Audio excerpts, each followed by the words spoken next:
Hello दोस्तों, कैसे हो? आपका स्वागत है त्रिपान स्टडी सेंटर में। आज जो हम करने जा रहे हैं हिस्ट्री का जो है टॉपिक क्लास जो है 12th क्लास के लिए, ठीक है ना। ये इतिहास का होगा 12वीं क्लास के बच्चों के लिए। ये सिर्फ इम्पोर्टेंट सीरीज़ है जो कि काफ़ी इम्पोर्टेंट रहने वाला है आपके लिए एग्ज़ाम व्यू से। आज जो हम करेंगे इसमें 1857 के विद्रोह के बारे में चित्र का क्या पता चलता है, यानी चित्र के द्वारा हम अध्ययन करेंगे कि ये क्रांति किस प्रकार की थी और इसका क्या अर्थ है। इतिहासकार इन चित्रों का किस तरह से विश्लेषण करते हैं, तो यही क्वेश्चन हमारे लिए है जो कि बहुत महत्वपूर्ण है। कई बार एग्जाम में जो है चित्र के रिगार्डिंग आपको इतिहासकार के जो विश्लेषण होती है उसके रिगार्डिंग क्वेश्चन आते हैं। आपको चित्र दिया रहता है, आप उसी पेज पे आपको जो है एनालाइज करके बताना पड़ता है कि ये चित्र हमें क्या दर्शाता है और इस चित्र में किस बात पे जो है मेन फोकस किया गया है। तो चलिए देखते हैं हमारा आज टॉपिक के रिगार्डिंग जो विषय आया है वो देखते हैं। हमारा है 1857 के विद्रोह के बारे में चित्रों से क्या पता चलता है और इतिहासकार इन चित्रों को किस तरह विश्लेषण करते हैं। तो पहला चित्र आपको समक्ष आ गया होगा, देख रहे होगे आप कि ये चित्र क्या दर्शाने की कोशिश कर रहा है। अगर हम बात करें अंग्रेज तथा भारतीय द्वारा तैयार किए गए चित्र सैनिक विद्रोह का एक महत्वपूर्ण रिकॉर्ड रहे हैं। यानी जब अंग्रेज और भारत के जो है विरोध हो रहे थे तो उस समय जो था बहुत सी चीज़ों को जो है चित्र के रिगार्डिंग रिकॉर्ड किया गया और इस विद्रोह के बारे में कई चित्र पेंसिल से बने हमें रेखांकन जो अंकित चित्र और पोस्टर कार्टून और बाजार प्रिंट उपलब्ध है। इन चित्रों में जो है उपलब्ध जानकारी का इतिहासकार द्वारा उनके विश्लेषण कुछ इस प्रकार किया गया है।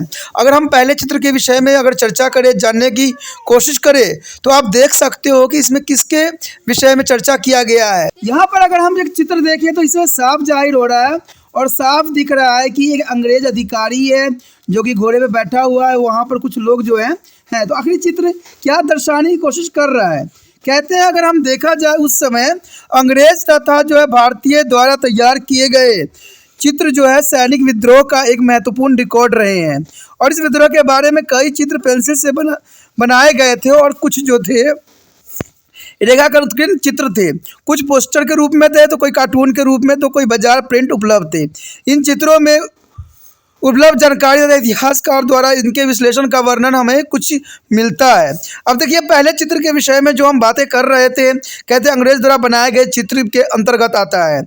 यानी ये चित्र जो थे अंग्रेजों द्वारा बनाए गए थे। अंग्रेज द्वारा बनाए गए चित्र पर जो है तरह तरह की भावनाएं और प्रतिक्रियाएं उत्पन्न होती है, जिसको जो है इतिहासकारों ने बहुत तरह के विश्लेषण किया है, हर तरह से समझने की कोशिश को किया है। कहते हैं पहला अगर हम बात करें, इनमें कुछ चित्रों में अंग्रेजों को जो है बचाने और विद्रोह को कुचलने वाले अंग्रेज नायकों का जो है गुणगान किया गया है। यानी इस चित्रों में दर्शाया गया है कि उन्होंने किस प्रकार जो है 1857 को जो है कुचल दिया था और इसलिए जो है ब्रिटिश अधिकारियों का गुणगान जो है इन चित्रों में नजर आता है। कहते हैं इन चित्रों में जो अंग्रेज बचाने के विद्रोह के कुचलने वाले अंग्रेजों के गुणगान दर्शाया गया है। 1859 में थॉमस जेम्स वर्कर द्वारा बनाया गया चित्र रिलीफ ऑफ लखनऊ यानी लखनऊ की राहत इसका एक उदाहरण है। जब विद्रोह टुकड़ियों ने लखनऊ पर घेरा डाला तो लखनऊ के कमिश्नर हेनरी एरलेंस ने ईसाइयों को इकट्ठा करके एक बहुत ही सुरक्षा एजेंसी की शरण ले ली। जब विद्रोह टुकड़ियों ने लखनऊ पर घेरा डाला तो लखनऊ के कमिश्नर हेनरी एरलेंस ने ईसाइयों को इकट्ठा करके एक बहुत ही सुरक्षित रेजिडेंसी में शरण ले ली।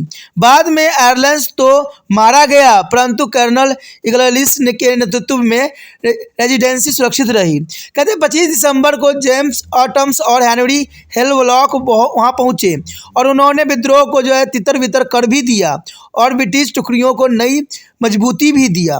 कहते हैं 20 दिन के बाद भारत में ब्रिटिश टुकड़ियों का नया कमांडर कॉलिंस कैम्पबेल भारी संख्या में सेना लेकर वहां पहुंचा और उसने ब्रिटिश रक्षक सेना को घेरे से छुड़ाया। कहते हैं अंग्रेजी इतिहासकारों ने लखनऊ के घेराबंदी का जो है वीरतापूर्ण प्रतिरोध और ब्रिटिश सत्ता को निर्विवाद विजय बताया गया। तो इन चित्रों में हमें इसी बात को जो है दर्शाने की कोशिश किया गया जो कि अत्यंत महत्वपूर्ण है। कहते हैं अगर हम आगे बात करें तो वर्कर की पेंटिंग कैम्पबेल के आगमन के क्षण को दर्शाते हैं। उसे जिस प्रकार विजय मुद्रा में दिखाया गया है उसे लगता है कि रेजिडेंसी में घिरे अंग्रेजों के लिए जो है संकट की घड़ी बीत चुकी है और वो विद्रोह समाप्त हो गया और इसका अर्थ यह है कि अंग्रेज जो है जीत चुके हैं। जो कि पहला चित्र साफ जो है शब्दों में वहाँ पर जश्न की जो है माहौल को दर्शा रहा है। तो ये सारे चित्र जो ये पहले चित्र जो आपके समक्ष था वो जो है रिलीज ऑफ लखनऊ के जो है अंग्रेज़ों के तारीफ में बनाया गया था, जिसमें उन्होंने जो है 1857 क्रांति को बहुत ही कुशलतापूर्वक जो है दमन किया गया था। कहते हैं अगर इन सब कुछ चित्रों के संकट में फंसी जो है अंग्रेज औरतों को बच्चों की पीड़ा तथा वेदना को व्यक्त किया गया है। यहाँ पर आप चित्र देख सकते हो, यहाँ पर जो है एक बच्चा हाथ में है लिया हुआ औरत है और वो जो है अंग्रेजों से दो चार हाथ करती हुई नजर आ रही है। तो ये कुछ चित्र में संकट फंसी जो है अंग्रेज औरतों तथा बच्चों से पीड़ा तथा वेदना की व्यक्त किया गया है। सैनिक विद्रोह के 2 साल बाद जेलेफल नेवडस पेंटन ने इस जो है मेरियम्स स्मृति में नामक चित्र बनाया था, यानी मेमोरियम्स स्मृति में चित्र बनाया था। इस चित्र में अंग्रेज औरत और बच्चों एक घेरे में एक दूसरे से लिपटे दिखाई देते जो है और ये लाचार मासूम लग रहे हैं, मानो किसी प्रकार के भयंकर घड़ी की आशंका में है। तो ये आप देख सकते हो, यहाँ पर अगर थोड़ा ध्यान से देखने से आपको पता लगेगा कि एक छोटा सा बच्चा जो है औरत के जो है हाथ में है और दूसरी तरफ से जो है वो गोली चला रही है। तो ये चित्र बहुत ही जो भावनात्मक है, इनमें जो है इसको बनाया गया था जोसेफ नोएडल्स ने पेंट किया था और इसका नाम जो दिया था मेमोरियम दिया था, जो स्मृति में बनाई गई थी। वे अपने अपमान, हिंसा और मृत्यु का इंतजार कर रहे हैं। वह पेंटिंग दर्शक की कल्पना को जो है झिझोड़ती है और उसमें गुस्सा और जो बेचैनी की भावना भी पैदा करती है। साथ ही उसमें विद्रोह की हिंसक और बर्बद बताया गया है। यानी ये साफ आप देख सकते हो कि यहाँ पर जो स्त्री है बहुत ही जो है अपने परिवार को रक्षा करने के लिए जो हर समय तत्पर रहने की मुद्रा में यहाँ पर दिखाया गया है, जो कि बहुत काफ़ी इंपॉर्टेंट है। कुछ अन्य चित्र को जो है पेंटियस ने औरत अलग तेवर में दिखाई देती है। इनमें उन्हें विद्रोह के हमलों में अपना बचाव करते हुए दिखाया गया है, जैसा कि हमारा अगला चित्र है। यानी इस चित्र में आप देख सकते हो कि ये जो स्त्री है बहुत ही काफ़ी तेवर में है और ये अपना सुरक्षा के लिए हर संभव कोशिश कर रही है। यानी कुछ अन्य रेखाओं जो पेंटिंग में औरतें अलग तेवर में दिखाई देती हैं, इन्हें जो है विद्रोह के हमले से जो है अपना बचाव करते हुए दिखाया गया है। उन्हें वीरता के पूर्ति के रूप में प्रस्तुत किया गया है। एक चित्र में जो है मिस विलियर को अकेले ही विद्रोह को मौत के नींद सुलाते हुए अपनी इज्जत की रक्षा करते हुए दिखाया गया है। सभी ब्रिटिश चित्रों की तरह यह भी जो है विद्रोह के दानवों के रूप में प्रस्तुत किया गया था। यानी अपनी जो है आबरू को बचाने के लिए हर संभव इन्होंने कोशिश किया है। कहते हैं जो ब्रिटेन में क्रोध का वातावरण बनता गया, बदले की जो है मार्ग मजबूत होती गई। विद्रोह के बारे में प्रकाशित चित्रों तथा समाचारों ने हिंसक दमन और प्रतिरोध को और भी अनिवार्य बना दिया। वातावरण ऐसा था कि विद्रोह में आतंकीय अंग्रेजों को जो लगता था कि उन्हें अपनी जो है पराजय का प्रदर्शन करना ही होगा। ऐसे ही एक चित्र में हमें न्याय की एक जो है रूपात्मक जो है स्त्री छवि दिखाई देती है, जिसके एक हाथ में तलवार और दूसरे हाथ में ढाल आपको नजर आ रहा है। तो यानी ये चित्र मुख्य रूप में ये बताने की कोशिश कर रहा है कि उसके चेहरे पर जो है अत्यधिक क्रोध और बदला लेने की तरफ दिखाई दे रही है। यानी इस स्त्री को जो है बदला लेने की तरफ दिखाई दे रही है, इसके साथ जरूर कुछ न कुछ हुआ था। वो सिपाहियों की अपने पैरों तले कुचल रही है, जबकि भारतीय औरत बच्चों की भीड़ भय को कांप रही है। तो ये काफ़ी इंपॉर्टेंट चित्र जो है, जो कि काफ़ी जो है यहाँ पर विचारधारा को प्रस्तुत कर रही है। इसके अतिरिक्त ब्रिटिश प्रेस में असंख्य अन्य तस्वीर और कार्टून भी हैं जो मिमम दमन और हिंसक प्रतिशोध की आवश्यकताओं पर बल दे रहे हैं, जो कि काफ़ी इंपॉर्टेंट है। कहते हैं प्रतिशोध और सबक सिखाने की चाह इस बात पे भी उजागर होती है कि विद्रोहों को कितने नम्र ढंग से जो है मौत के घाट उतारा गया है। उन्हें तोपों के मुंह पर बांध कर उड़ा दिया गया था या फांसी पर जो है लटका दिया गया था। इन सजाओं को चित्र आम पत्र पत्रिकाओं के माध्यम से दूर दूर तक पहुंच रहे थे, जो कि बहुत काफ़ी ज़रूरी था। जब प्रतिशोध की जो है मांग मजबूत हो रही थी, तब जो है नम सुझाव जो है मजाक बनकर ही रह जाते थे।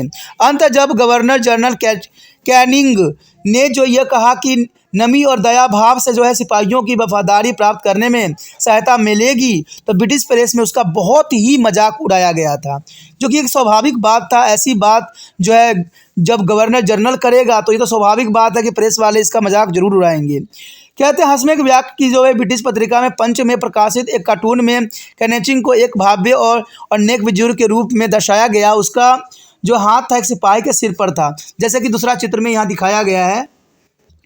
यानी इस चित्र ने साफ यहाँ पर दर्शा दिया है कि सिपाही के सिर पर है जो अभी भी नंगी तलवार के कटार लिए हुआ है। जैसे आप देख सकते हो चित्र में साफ यहाँ चित्र में नज़र आ रहा है, जो एक नंगी कटार जो है तलवार के लिया हुआ है, यानी युद्ध करके व्यक्ति आया है।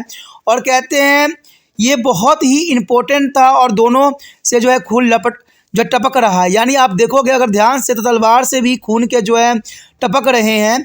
और यह एक ऐसी छवि थी जो समय की ब्रिटिश तस्वीरों के बार बार दिखाई देती थी। यानी ये सारे चित्र जो थे कुछ न कुछ यहाँ पर बात बता रहे थे, कुछ न कुछ समझा रहे थे। उसके पश्चात आया हमारा भारतीय चित्रों का दौर। ये भी खूब जो थी इम्पोर्टेंट थी और काफ़ी ज़रूरी भी थी और लोग इसको काफ़ी प्रोत्साहन भी किया और बहुत से जो है इतिहासकार इसको अपनी व्यंग के रूप में देख। भारतीय कलाकारों ने अगर हम भारतीय चित्र की बात करें तो भारतीय कलाकारों ने विद्रोह के नेताओं को ऐसे नायकों के रूप में प्रस्तुत किया जो देश के रणभूमि की ओर ले जा रहे थे।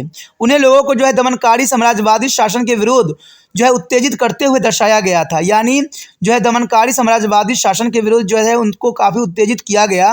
और रानी के एक हाथ में घोड़े की लगाम और दूसरे हाथ में तलवार लिए हुए अपनी मातृभूमि की मुक्ति के लिए लड़ाई लड़ते दर्शाया गया।